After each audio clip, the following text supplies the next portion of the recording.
بلوچستان کے ضلع پشین کے اس گاؤں میں 2 ماہ قبل تک بارشوں کے لیے دعائیں مانگی جا رہی تھی۔ گزشتہ دنوں اس علاقے میں بادل تو خوب برسے مگر سیلاب سے 150 کلومیٹر لمبی دراڑ پڑ گئی، جس نے یہاں کے گھر اور گزرگاہوں کو بری طرح متاثر کیا۔ بلوچستان کے ضلع قلعہ عبداللہ کے کلی لمڑان کے رہائشی حیات اللہ کا گھر رہنے کے قابل نہیں رہا۔ مکان کی 3 کمرے بارشوں کے باعث زمین میں پڑنے والے شگاف سے بری طرح متاثر ہوئے ہیں۔ انہیں حکومت کی جانب سے صرف یہ ایک خیمہ ملا ہے جس میں وہ اپنے بچوں کے ساتھ زندگی گزارنے پر مجبور ہیں۔ 7 بجے کے ٹائم پہ ہم لوگ چائے پی رہا تھا، پتہ چل گیا کہ زمین پھٹ گیا تو ہم لوگ کو شک پڑ گیا۔ پھر بعد میں بچے سارا باہر نکال دیا، کمرے گرنے والا تھا۔ یہ جو اپنا مکان ہے یہ اسی چھوڑ دیا، بس اسی کھڑا ہوا ہے، نہ یہ رہنے کے قابل ہے نہ اس میں رہ سکتا ہوں۔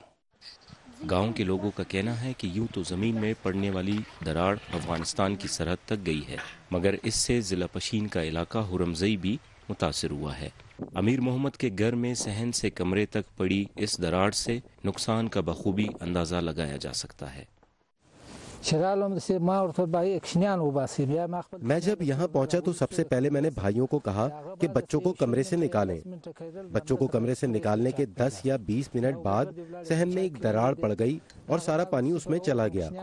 گاؤں کے مکینوں کے مطابق صرف کلی لمڑان میں 50 سے زائد گھر، مساجد اور تعلیمی ادارے اس سیلاب سے متاثر ہوئے ہیں، مگر ان کا شکوہ ہے کہ تاحال حکومت کی جانب سے ان کی بحالی کے لیے کوئی اقدام نہیں اٹھایا گیا۔ دوسری جانب بلوچستان میں قدرتی آفات کے بعد عوام کو ریلیف فراہم کرنے والے ادارے پی ڈی ایم اے کے حکام کا دعویٰ ہے کہ ان کی ٹیم نے پہلے لوگوں کو ریسکیو کر کے محفوظ مقامات پر پہنچا کر انہیں خوراک اور دیگر ضروری سامان مہیا کیا۔ اب دوسرے مرحلے میں متاثرین کی بحالی کا کام شروع کیا جا رہا ہے۔ 1 مارچ کو بارش ہے، اس میں ہمارے زیادہ تر جو متاثر 4 اضلاع ہے۔ ان اضلاع میں ہم نے ایسا کیا کہ جن ڈسٹرکٹس میں جس ایریاز میں اپروچ تھا سب سے پہلے ہم نے وہاں پہ امیڈیٹ ریلیف رسپانس کیا اور لوگوں کو ریسکیو کیا۔ بلوچستان میں اس سے قبل بھی نوشکی، پشین اور کوئٹہ میں زمین میں دراڑیں پڑنے کے واقعات ہو چکے ہیں۔ پی ڈی ایم اے اور بلوچستان یونیورسٹی کی تحقیق سے یہ معلوم ہوا ہے کہ خشک سالی اور ٹیوب ویلوں کے ذریعے زمین سے بے دریغ پانی نکالنے سے زمین میں شگاف پڑ گئے ہیں۔ مرتضی زہری، اردو VOA، پشین، بلوچستان۔